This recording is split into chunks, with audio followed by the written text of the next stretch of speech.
Which Side Podcast is a proud member of the Which Side Media Collective.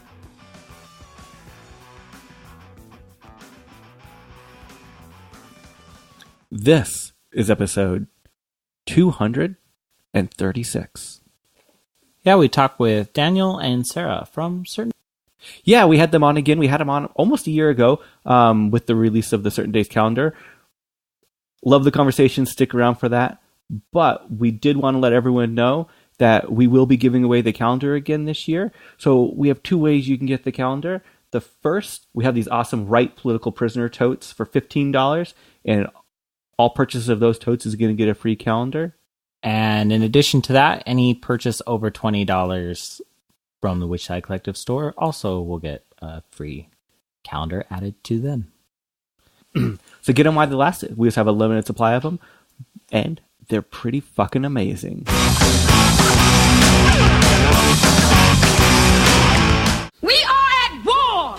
The Soulcast is a twice-a-month anarchist podcast hosted by North American rap artist Soul. It's a podcast about revolutionary politics from an anarchist perspective. Every month I interview academics, journalists, revolutionaries, quote-unquote activists, artists, musicians, and really anything that I find interesting. I never got to go to college, so this, I guess, is my cheat sheet. So anybody who wants to learn, you can learn with me. Subscribe in iTunes at tinyurl.com/Soulcast and check it out on the Channel Zero Podcast Network. We are at war! And now, here's Daniel and Sara.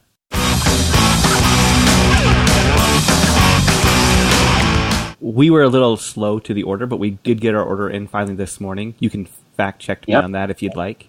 You better believe you checked it before the call. Well, we were like, Sara was like insisting that we not do the call unless it's stored in order.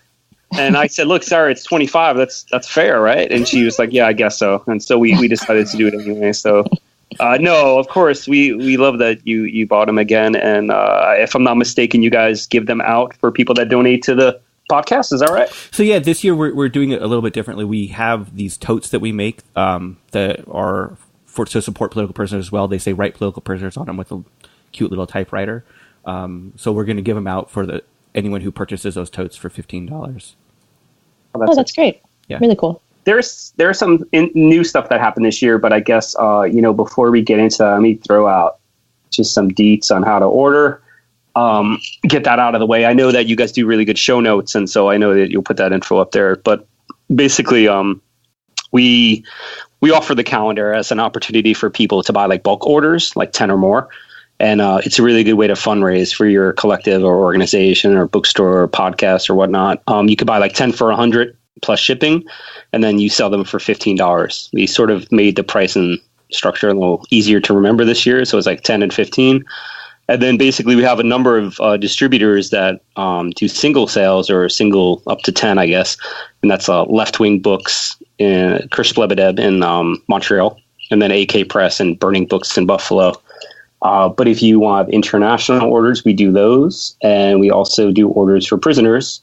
They are $8 postage paid. And we have sent out about 150 to prisoners, including all the political prisoners and people who are clients or friends of ours and people, politicized people inside that are fighting the prison system. And on our website, which is certaindays.org, you can get a rather large and growing list of places that people can buy the calendar. We have stores in a lot of different cities that stock them, so it's always good and pretty easy to get that. So that's sort of the details on how to order. But our website is certaindays.org, and there's tons of info there on all that. So I won't bore you with the details anymore. Just to give you some feedback I got on the previous calendar about 2 months ago. My 9-to-5 job is like a crazy conservative place, and there's like 2,000 people there. So I only know a couple people, but I was talking to some engineers, and I walked into one of their offices. He had your calendar hanging up on the wall. So, what? Yeah, that's amazing. It was fantastic actually finding someone that you can relate to in one of those really conservative environments. So I wanted to give you that feedback. That's amazing. That was amazing. Yeah. And he didn't get it from you. No. Shocking. That is, yeah. I can't say that Utah is a strong area of distribution for us. We have more weak areas of distribution than strong, really. I mean, but yeah, that's fascinating and cool. I mean, I love it. Like when you're traveling around, like I've been to places all over the world, and you go into some info shop or into somebody's like apartment or whatever, and they'll have maybe not the whole calendar up, but a piece of art that people split it up into the different pages to make little posters afterwards. And it is just so cool to see how many people it reaches. And I think part of it is that we have like such loyal folks that get it out there for us, but it's really just so inspiring to see that. Definitely. I feel like I've walked in and seen info shop bathrooms, like often you're going to be, and like I look up and I'm like, oh, cool. Wow. That's from 2015. I don't know if they like the art or they just didn't get around to changing it. It's info shops, right? So sometimes behind the times. But yeah, no, it's great. And I think the other thing is that each year it gets more. I mean, we're in our 17th, right, Sarah? 17th year? That's right. And, I always forget because it's, came out in 2001. And, but I think there's a lot of art out there, and I think that people have saved the art from the calendars because each calendar has like at least 12 really awesome images. So we have quite a bit out there. And when we look at the past covers, it's always amazing to me, like how progressive the art quality and the writing is. It just is grown from like, I wouldn't call it professional, but it looks well put together. And it's well put together by a group of people that rarely see each other and live in two different countries and like 6 different cities. So the fact we're able to do that is always impressive to me. Totally. Speaking of the artwork, have you ever thought about putting out an anthology of all the past artwork in like a coffee table-ish type of book? Oh, that's a really cool idea. In 3 years? That would be amazing for the 20th. Yeah. All right, we're doing it. Yeah, it's gonna take that long. I'm sure. Knowing how long it takes us to put out a calendar, putting out a book and picture is gonna take 3 years. They'll put it out in like for the 30th anniversary when people are no longer even remote. Oh yeah, I love this part. Like the wall calendar is dead. People don't use. It's like every year we hear this. I think we talked about it last year, and it's so funny to me. I think this project will be going on long after Sarah and I are no longer involved, either through burnout or whatever, because it's just like people are always prematurely like the death of the book, the death of this, the death of that. It's like I haven't yet seen like the millennials killed the CERN Days calendar article, but I'm sure it's coming. But it's like you would never know that from like our sales. I mean, we're not a big project, but we definitely move everything we print. So I think we'll be around for 20 and hopefully beyond. So this is like the music that Sarah usually comes into a room. Oh, it's right here. This is what I prefer. I bring to me.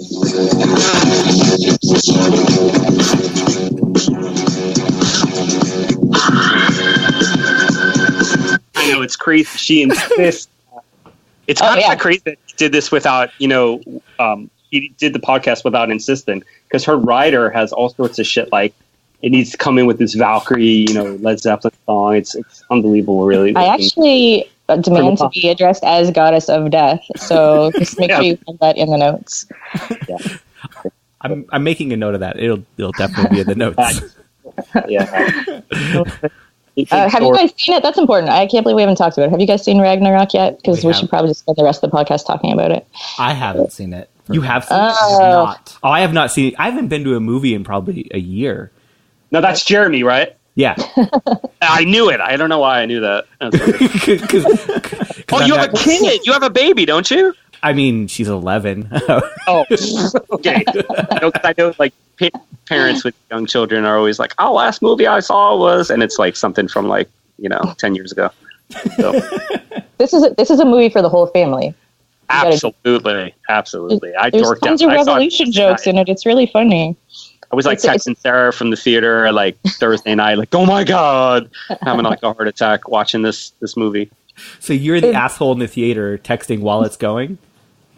Oh yeah, no, but he's got to live tweet the entire thing. Spoilers. The best part about it was it's this new theater near my house that nobody knows about, and so I felt bad. I'm like, oh my God, they got the screening the night before, and like 10 people were in the theater, so I was like totally not bugging anyone with my texting. I actually did shut the phone off during the movie. That's like the only time I would do that. So wow, you must have really been enjoying it. was into it.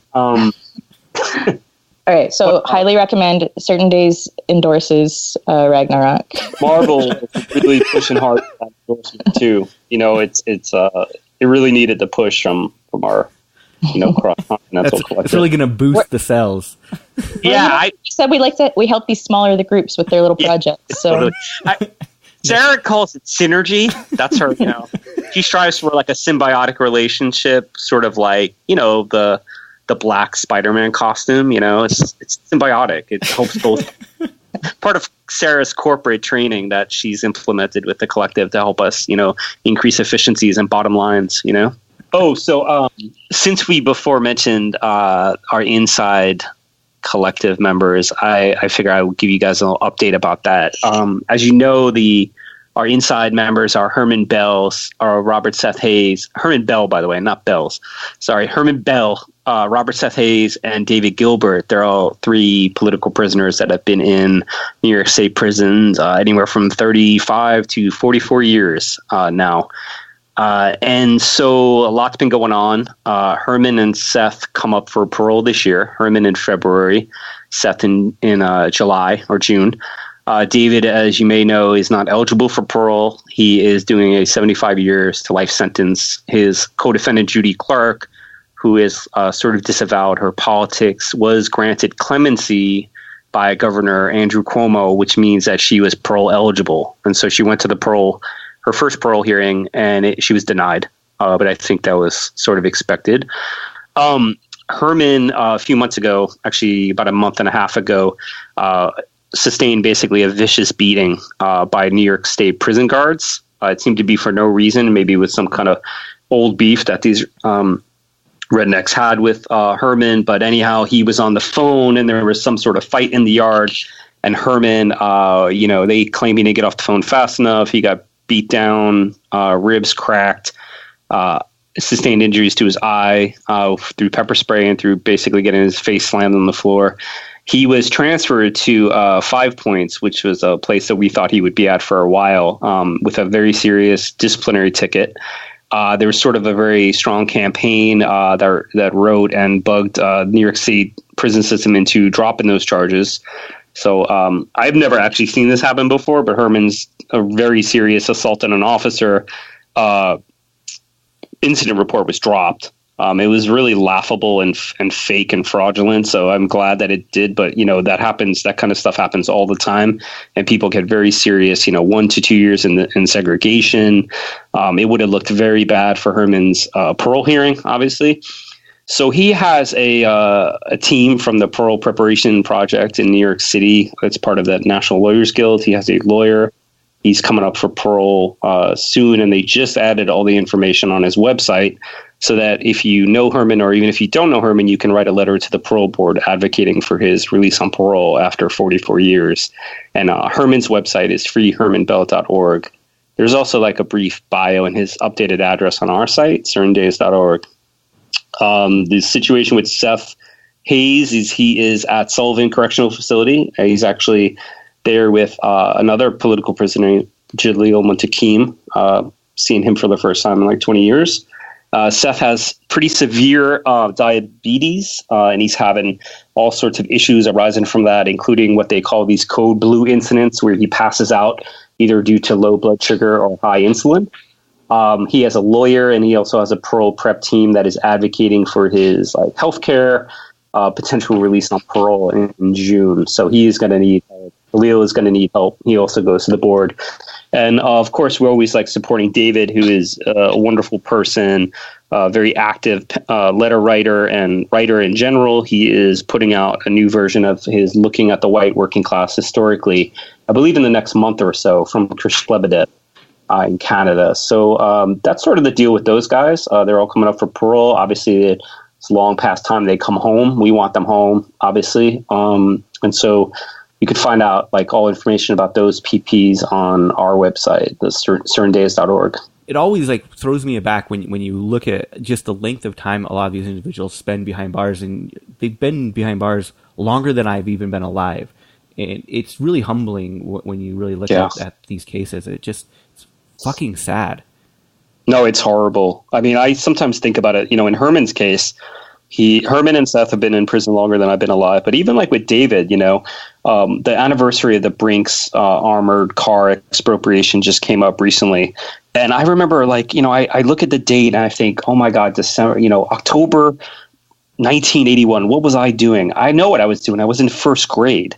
It's just it's shocking to me. Like when I think about how long ago that is. And then when I think that they have been in prison for that long, it is just horrible. And it's because we have a vindictive, New York State system, and it's racist as hell, and it's profoundly anti-Black. And keeping these men in prison is like a form of booty for them. Like it's their little trophy, and it's I think stands as a way to show young people of color, don't mess around with us, because this is what's going to happen. This is what's going to happen if you dare step out of line. So do you feel that we've made progress as activists in either fixing or reforming or abolishing the prison industrial complex in any way over the last several years? Maybe a little bit. I don't really take too seriously this whole idea that there was like a prison reform happening under Obama. I mean, I think there was minor things happening on the federal level. I think on the state level, I mean, when you consider that we have at least, but more than 51 prison systems, a lot of the states have been doing things that are smart, but really it's we're talking about shutting the faucet down a little bit. There's so much that would need to actually happen to dramatically change the prison complex. The over-reliance on all these solutions towards only dealing with so-called nonviolent prisoners is really problematic. I know in New York State, many people are in on what they would consider violent charges. So you can play around with so-called nonviolent cases all you want, but it's not going to really fundamentally change the numbers and the structure of the system. It's still fundamentally racist, and it's still, largely sucking in people for, violent offenses. I don't know. There's been little things. I mean, I think from the very narrow perspective of just looking at political prisoners, there's definitely been some success in getting people out the last 3 to 4 to 5 years. And that's great. But I mean, when we're talking about success, it's sort of, they're Pyrrhic victories. We're talking about, people that have been in for 44 years, 40 years. Sekou Odinga is out right now. That's a great thing. I think the Cuba Five were all out. Sekou Kambui got out and then, basically died of cancer 2 years later, which is part of the reason they let him out. They didn't want to pay for his health care. Marshall Eddie Conway from Baltimore is out. I think those are all successes. Oscar Lopez. But in terms of changing the structure, I don't know how much has been fundamentally changed. But, I think in New York State, we can look at release aging people in prison as doing really incredible work on changing the parole structure and how people are looking at punishment and elderly prisoners. But yeah, of course, so much more needs to happen. So how do you keep moving forward all the time and working on this when there's so little wins, obviously besides watching Ragnarok? Well, I mean, those little things help, right? You need to take the time for yourself and your family and your cats and, just You already said family. Right, Sorry. I get it. I meant overlords in that context. The bosses. Literally, as we're talking, they're all trying to have a fight around me because I'm not paying enough attention to them. There's 3 cats staring at me super angrily and kind of scrapping at each other. But it's all right, guys. I promise. It's for the greater good here. No, but I think that kind of stuff is important. But for me, it's the interaction with the prisoners that keeps me going every day. When I am down and I get a letter from one of the editors or from Jan Laman, or from, one of the folks that I'm in touch with, it just grounds me again. It makes me realize that this is real tangible work that we're doing, and that people rely on us and that we rely on them, and that we're building this thing together, even though it sometimes feels a bit slow. And I just, that kind of realness of the human connection has been what kept me going for so many years doing it, I think. We've actually been, trying to implement some more sustainable practices into the collective, into the work we're doing with certain days. And so one thing we did this year is we added, we found that we were having a really hard time adding full members because people are like, well, I already have like my number one thing I work on, and I'm not going to supplant that or displace it. And also things like, I don't want to really worry about money. I don't want to worry about like printing deadlines. And so what we did is we kind of offered a few different people the chance to work on the project in a way that like would suit them, that it doesn't have to be their number one thing. They can, devote 5 hours a week to it or whatever. They can work on what they want. And so we've been really lucky. We added, I think four people. Or technically 5, right? I can't recall exactly. Sarah, what do you did 4?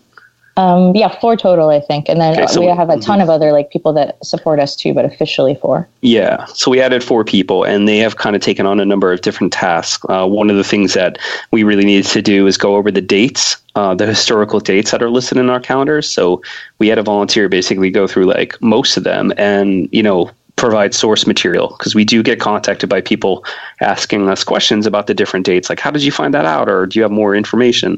I think this year our calendar is incredibly well proofread. We've had like the whole collective read it, including the supporting members, found a lot of things. We found things missing, like we, for instance, did not have May Day listed in the calendar, which I think got some anarcho demerits if they existed. 17 years worth of anarcho demerits. Like that's my thing that I love about this process is just like having fresh eyes on it. Suddenly you catch this like basic typo that's been missing for decades. And I like when the typos are missing for decades, because then I have nothing to do with it. It's like so far basically like I like to maintain my like detachment about like, oh, how did you guys misspell Malcolm X's name, or something like that. That's actually a true story. But now, like, for instance, like we found we had a slightly misprinted book title that I had looked at. And so I feel a certain amount of grief about that. But it is very well proofread. And we have one supporting member named Josh who came on this year, and he's an absolute dynamo. We're all just like laughing about like he went tabling this weekend at this conference in Maryland, and we were like looking at his table display, and I'm like, oh my God, I feel so lackluster. like I feel lackluster with my Sharpie sign, and he has this colorful one with all the covers of the calendar, and he's kind of like it's a bit of a kick in the ass in terms of like getting our stuff together, for myself at least, and it's inspiring. Like we've like our collective has grown and it's better, and we have more. I think we feel less like stressed about the task, because we know like, oh, I don't have to look at 7,000 words of proofreading, because we have other people that can help. And so I think like the goal is, I think that supporting members could eventually step up if they want to. I think it's largely a time commitment issue for most people. So, well, like what we were saying before when you asked us what the process looks like, and we sort of laugh. It's hard not to like just feel a bit silly about it, because it's basically a full-time job on top of your full-time job. So like not everybody can take that on, but some people have this amazing, piece of work that they can give us, or like skills. And so I think for so long we had struggled to bring in somebody that would be, taking on this exact level of work that we all have. And then we realized that that's not necessarily the only model that'll work. So without it being like hierarchical, or something where we're just assigning people work, we're trying to give them space to, bring ideas to us and to take stuff on to the extent that they feel like they want to and really run with it. And it seems to be working so far. So it's good. We need it. We're tired. We're old. Totally. Yeah. It's, our distro process is insane. We have like, prisoner counters coming from one place. We have bulk copies going from another place. We have, single copies going from multiple places. And then we have our distributors who distribute for us. And so there's just a lot of chaos. It works really well. I mean, it is ridiculous how we actually get everything out. We rely on like donations, like people donating tape. And this year we got a wonderful donation of stamps from a friend of ours who was like, hey, I have all these stamps. You want them? And I was just salivating. And then I realized I was basically sitting there like peeling off individual stamps, at the post office for like 2 hours. And I was like, this is totally worth it. I don't care. I can do this forever. But I have like fingers that are not exactly adept at that task. So it was pretty funny trying to handle that with mozzarella sticks. It was pretty unsuccessful. Oh my God, I'm totally picturing mozzarella stick fingers doing that. They're so good. Not my fingers, but the sticks themselves. Yeah. Well, thank you again so much for being on. Can you remind everyone how they can pick up their own calendar and how to get more involved? Sure thing. The easiest way is just to go to our website, certaindays.org. There's an order button at the top. You can order bulk copies there. There's also a link to get single copies from left-wing books. Or you can check out AK Press or Burning Books website to get some. And there's a places to buy link on our website too, where they can find stores in their area, in their city. So that's probably the best way. You can also hit us up at info@certaindays.org if you have like prisoners you want to send to, or you have questions or anything. That's the exit music.